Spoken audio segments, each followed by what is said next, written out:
Hello everyone, আসসালামু আলাইকুম। Welcome back to my channel. কেমন আছো তোমরা? আশা করছি ভালো আছো।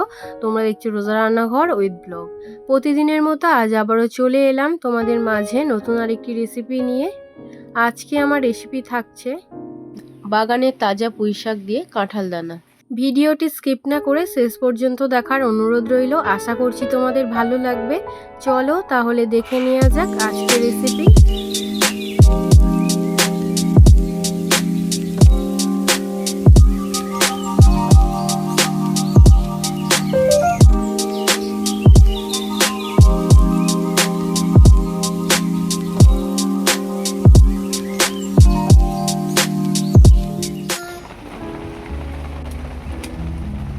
পুঁইশাক কাঁঠাল দানার তরকারি করব, তার জন্য বাগান থেকে পুঁইশাক কেটে নিয়ে এসেছি আর এদিকে নিয়েছি কাঁঠাল দানা।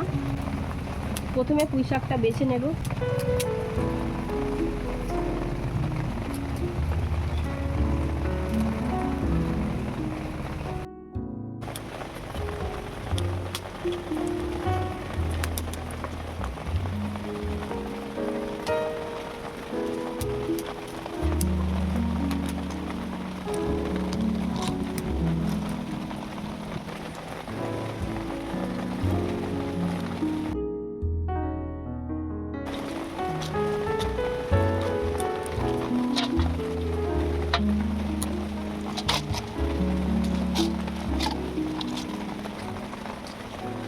এবারে কেটে নেব কাঁঠাল দানা।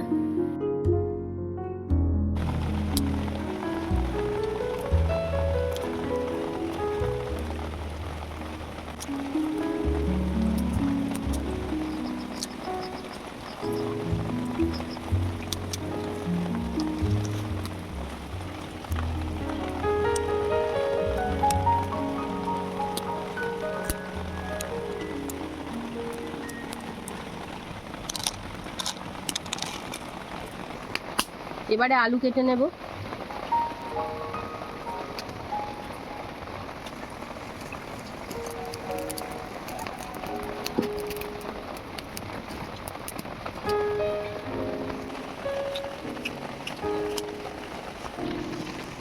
এবারে পেঁয়াজ কুচিয়ে নেব।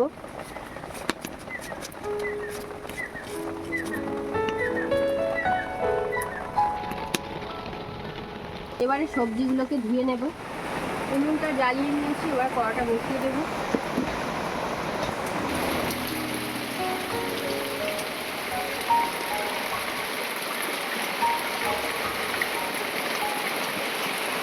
এবারে তরকারিটা বানিয়ে নেব, তার জন্য দিয়ে দিলাম সরিষার তেল।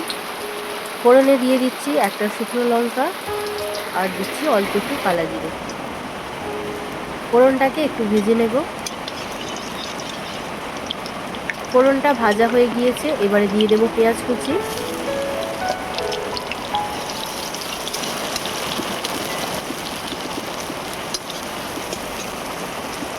এবারে দিয়ে দিচ্ছি আদা বাটা, রসুন বাটা।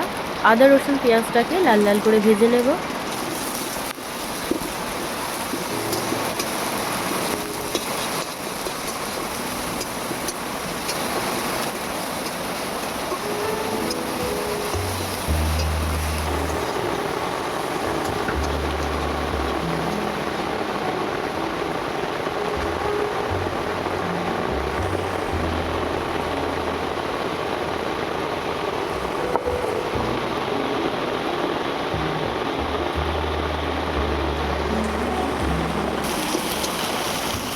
আদা রসুনের কাঁচা গন্ধ চলে গিয়েছে, এবারে দিয়ে দেব স্বাদ মতো নুন, হলুদ গুঁড়ো, লঙ্কা গুঁড়ো,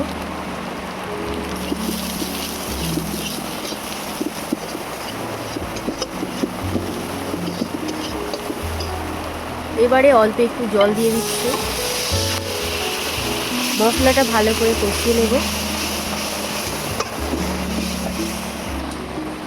মশলা ভালো করে কষানো হয়ে গিয়েছে, এবারে দিয়ে দিচ্ছি ধুয়ে রাখা আলু, কাঁঠাল দানা, পুঁইশাকের ডাঁটা। ভালো করে কষিয়ে নেব।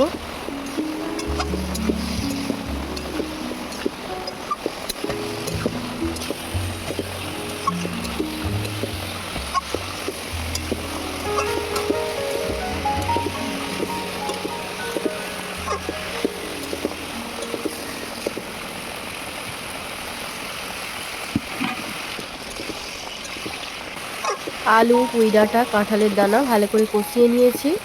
এবারে দিয়ে দেব পুঁই শাক।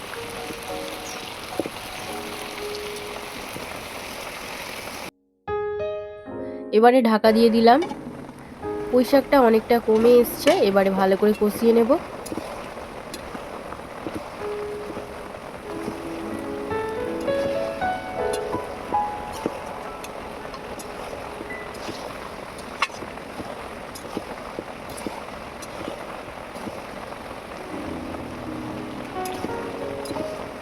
এবারে দিয়ে দিচ্ছি জিরে গুঁড়ো, ধনে গুঁড়ো আর দিয়ে দিচ্ছি মরিচ গুঁড়ো।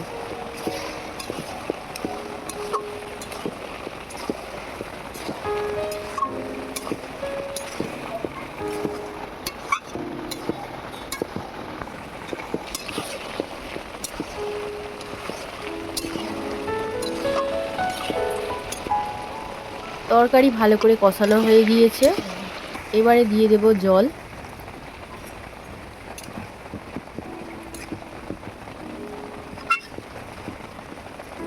পরিমাণ মতো জল দিয়ে দিয়েছি, এবারে ঢাকা দিয়ে সেদ্ধ করতে দেব।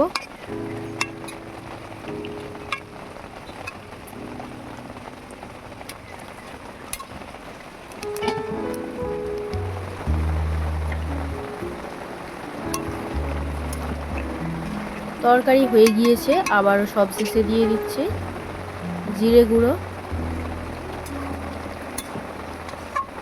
ঢাকা দিয়ে আরও 1 মিনিট ফুটিয়ে নামিয়ে নেব।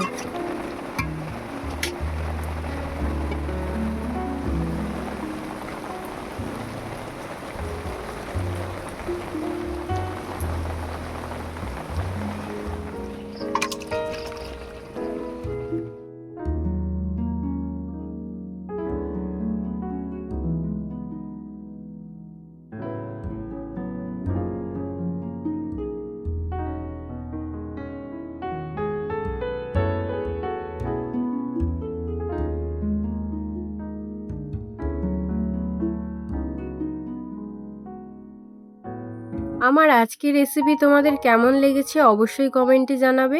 আজকের রেসিপি যদি ভালো লেগে থাকে বন্ধুদের সঙ্গে শেয়ার করো। দেখা হচ্ছে আবারও নেক্সট অন্য কোনো রেসিপির সাথে।